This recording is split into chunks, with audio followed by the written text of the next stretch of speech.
Okay, so why don't you draw in a triangle and some circles inside of it, and we'll instead of saying that it's 10 circles or whatever, we'll call it n.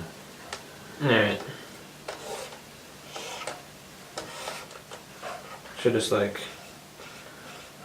that. Yeah, sure.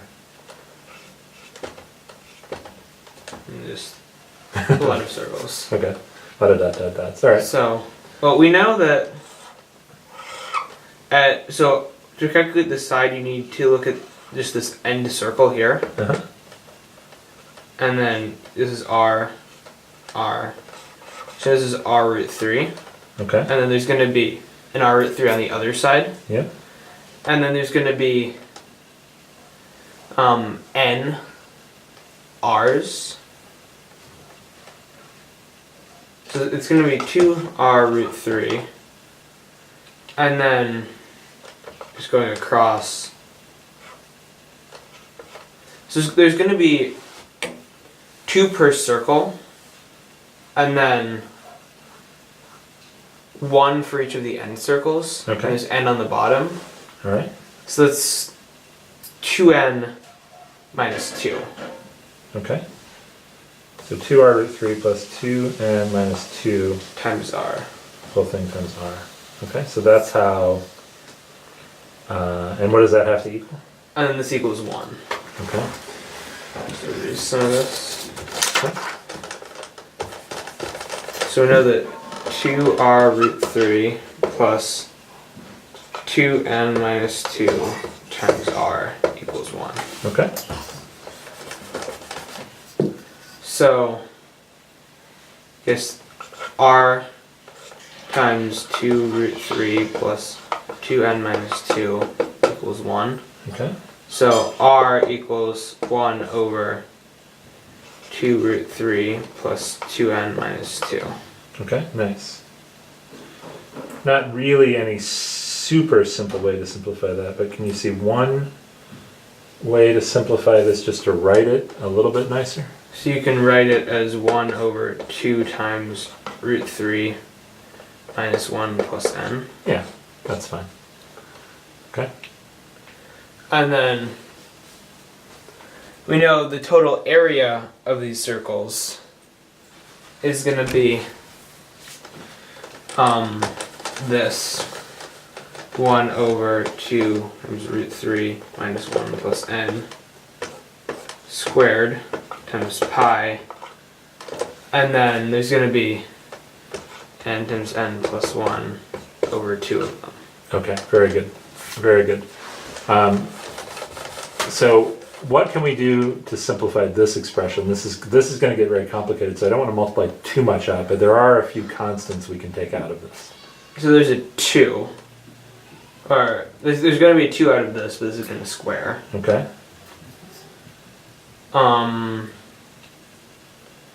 There's not much here yet. Okay. It just looks like it's going to be a 2 for now. We can leave this pi on the outside. All right. And then maybe the ends. Well, let's try to group the things that have n's in them and the things that are constants. So out in front of this expression is going to be some, so we'll try to group the n's over here, and then there's going to be another fraction times it that doesn't have n's in it. Okay. So what's the fraction going to be that doesn't have n's in it? Pi over 2.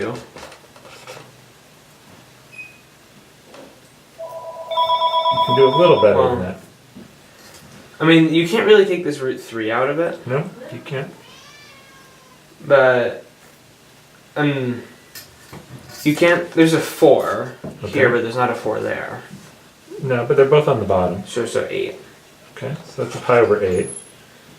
And then what's my fraction here that has the n's? So it's going to be n times n plus 1 on the top. Okay.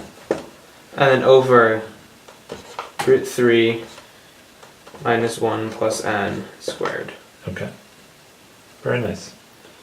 So the important thing here was that a 4 comes out of the bottom here. So you got a 4 on the bottom there from that 2 squared, and then that 2, so we got pi over 8. Okay, now we have a very complicated looking expression, but it just has n's on the top and n's on the bottom. And so what do you think happens to this expression? Because it asks what's the limit as n approaches infinity. So what do you think happens to this expression when as n goes to infinity? So this turns into about n squared over n squared. Okay, why?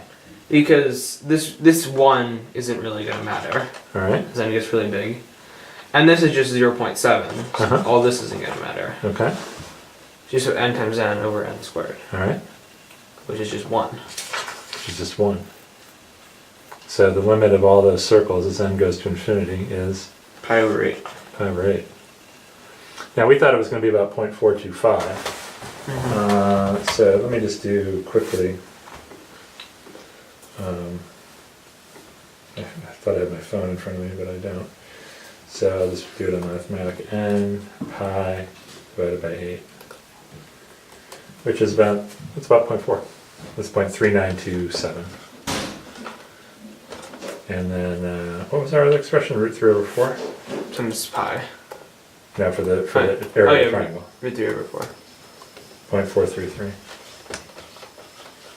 Okay, so are you surprised? Yeah.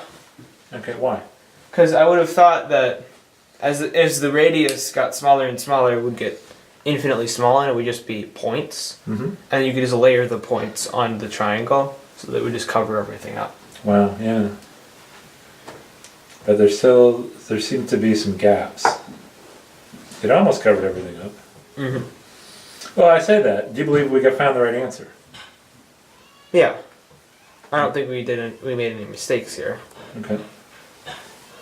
Yeah, it's interesting. This is a cool result. So there's somehow always gaps. It's hard to figure out where they are. Like if you look at any point in the triangle as the circles get smaller, if you pick a point at random, what's likely to happen? It's gonna be filled. Yeah. If you pick a point at random, it's likely that it's inside one of the circles. Yeah. Or it seems that way anyway. So cool. All right. Yeah, working.